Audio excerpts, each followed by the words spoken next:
Assalamualaikum warahmatullahi wabarakatuh. Bertemu lagi dengan saya Hairunisa sebagai dosen pengampu mata kuliah ET 2200 Medan Elektromagnetik 1. Pertemuan ini merupakan pertemuan di minggu kedua dari perkuliahan kita, dan pada video kali ini kita mulai mempelajari medan listrik dimulai dengan pembahasan pertama kali mengenai hukum Coulomb. Dari hukum Coulomb, kita akan mengetahui sumber dari medan listrik dan juga bagaimana arah dari garis medan listrik yang dihasilkan oleh sumber tersebut. Saya harap kalian dapat menyaksikan video ini dengan tetap fokus dan selalu semangat. Sekarang mari kita lihat hukum Coulomb. Hukum Coulomb terinspirasi dari hukum Newton, di mana persamaan pada hukum Newton dapat kita lihat seperti pada slide. Di sini kita lihat bahwa F merupakan vektor gaya tarik-menarik antara kedua benda. M1 dan M2 adalah massa dari benda pertama dan benda kedua. R merupakan jarak antara kedua benda. G merupakan konstanta gravitasi. Dan vektor satuan A adalah vektor satuan yang tangensial terhadap garis dari M1 ke M2. Mengenai persamaan untuk hukum Coulomb itu sendiri, dapat kita lihat seperti pada slide, di mana kalau kita lihat bentuknya sama dengan hukum Newton, di mana di sini F didefinisikan sebagai gaya tarik-menarik antara kedua muatan. Q1 dan Q2 adalah muatan pertama dan muatan kedua. R adalah jarak antara kedua muatan. K adalah konstanta proporsionalitas. Dan A adalah vektor satuan yang tangensial terhadap garis yang menghubungkan Q1 ke Q2. Sekarang mari kita lihat mengenai konstanta proporsionalitas. Di sini K adalah 1 dibagi 4V epsilon 0, di mana epsilon 0 itu sendiri besarnya adalah 1 dibagi 36V kali 10 pangkat min 9, dan pada dasarnya epsilon 0 adalah permitivitas di udara. Sekarang mari kita melihat mengenai arah dari vektor satuan A. Pada slide kita lihat, kita memiliki dua buah muatan yaitu Q1 dan Q2, di mana jarak antara Q1 dan Q2 adalah R. Sekarang kita definisikan ada vektor Fi, di mana vektor Fi ini adalah gaya yang diterima oleh muatan Qi, maka vektor F1 adalah gaya yang diterima oleh muatan Q1, sedangkan vektor F2 adalah gaya yang diterima oleh muatan Q2. Besarnya vektor F1 adalah K dikalikan Q1 kali Q2 dibagi R kuadrat dengan arah vektor satuan A21, sedangkan besarnya vektor F2 dapat kita lihat pada slide, di mana magnitud dari vektor F1 dan vektor F2 adalah sama, perbedaannya adalah arah dari vektor F1 dan vektor F2. Arah untuk vektor F1 adalah vektor A21, sedangkan arah untuk vektor F2 adalah A12. Sekarang, mari kita lihat arah dari vektor A21 seperti pada slide, sedangkan arah dari vektor A12 seperti yang kita lihat pada slide. Berdasarkan gambar tadi, maka kita dapat menyimpulkan jika kita memiliki vektor satuan dengan notasi Aij, maka vektor tersebut adalah vektor satuan yang diterima oleh muatan Qj dengan arah dari Qi ke Qj. Nah, sekarang kita akan mulai membahas mengenai intensitas medan listrik.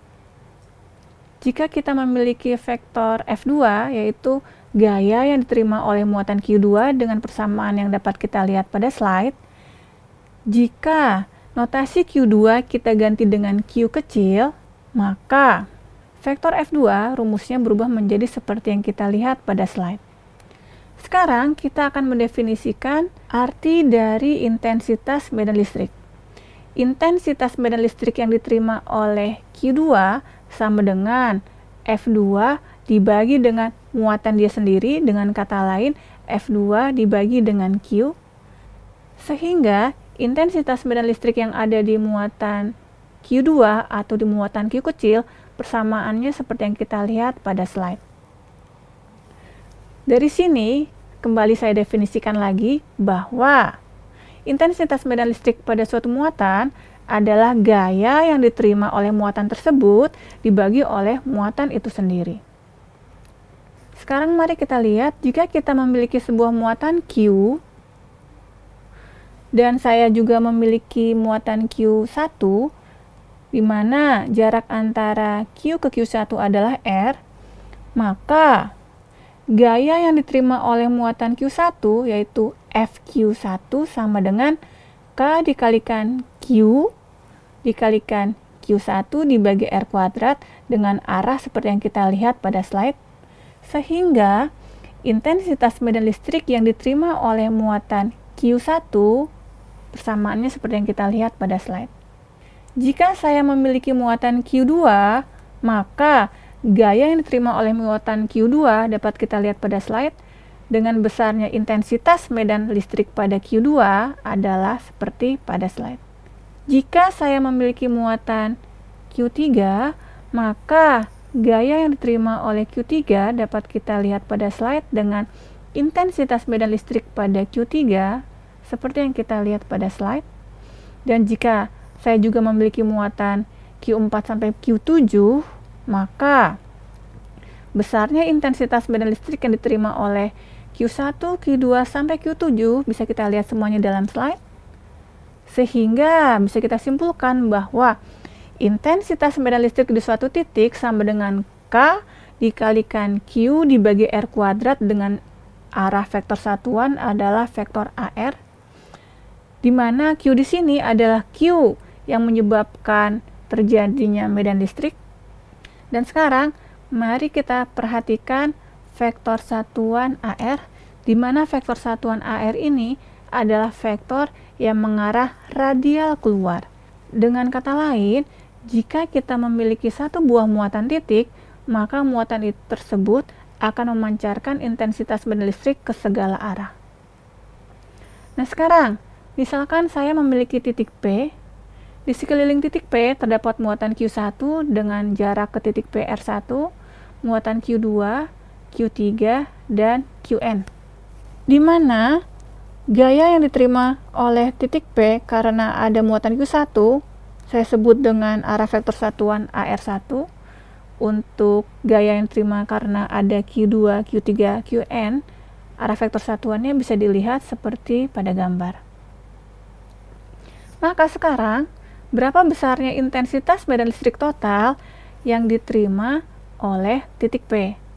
Berarti, karena ada 4 buah muatan, maka titik P akan menerima intensitas medan listrik karena ada muatan Q1, karena muatan Q2, karena muatan Q3, dan juga karena muatan Qn. Sehingga, intensitas medan listrik di titik P adalah jumlah dari atau sigma dari I bergerak dari 1 sampai N K QI dibagi RI kuadrat dengan arah vektor satuan ARI. Yang harus kita ingat di sini bahwa E itu adalah vektor, sehingga kita harus memperhatikan arah dari vektor satuan dari setiap intensitas medan listrik yang terlibat di dalamnya. Setelah menyimak video ini, saya harap kalian memahami bahwa muatan merupakan sumber dari medan listrik, dan kalian juga dapat menghitung besarnya intensitas dan juga gaya medan listrik yang disebabkan oleh muatan titik.